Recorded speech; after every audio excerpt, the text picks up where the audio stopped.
Sponsored by the Grand Rapids Public Museum's The Nature of Color exhibit.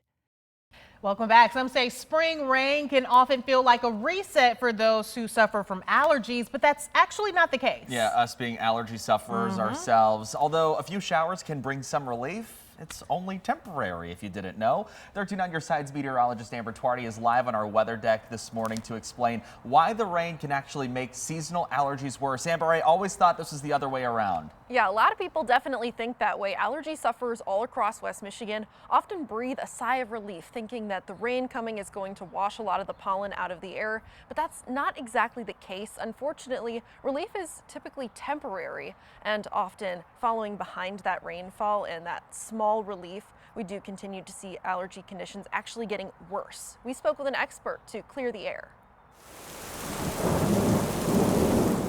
Spring rain can feel like a breath of fresh air, especially for allergy sufferers looking for relief. But that fresh air, it might not be as clean as it seems.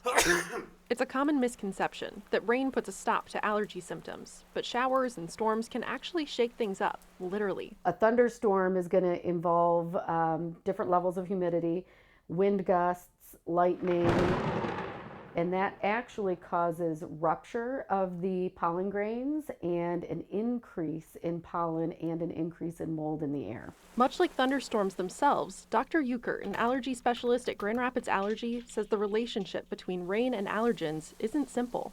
The duration of the rain, the intensity of the rain, whether or not there's lightning, what the humidity is, what time of day we have, how much wind there is. It all has an impact on seasonal allergies. So, can a few showers help even a little? It can, But usually it's temporary. For about 4 to 6 hours after a nice rainfall, allergy sufferers will definitely notice an improvement. Then the sun comes out, the wind picks up, the pollen starts to bloom and bud again, and we have actually an increase in pollen. Think about this being anywhere in the respiratory passageway. This would be a normal healthy tissue. So the lining is thinner, the airway is open, there's no mucus production. But when we have either a virus or an allergen attack, we're going to get thickening of the airways. That's going to lead to that pressure sensation in your sinuses or congestion. the number of patients being seen for allergies has increased, but not just in the last few weeks. We're also seeing a lot more of patients who say, I never had allergies, but these last few years it's been happening. And the question is why? Well, one of the answers to that is our change in our climate. Warming temperatures have extended our growing season and therefore our allergy seasons as well.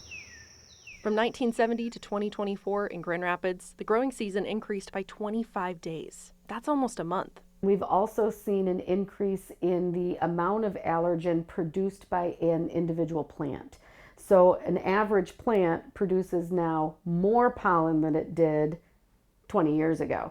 And that's also attributed to climate change and the increase in carbon monoxide in the environment. Unfortunately, seasonal allergies aren't going anywhere, so relief lies in symptom management.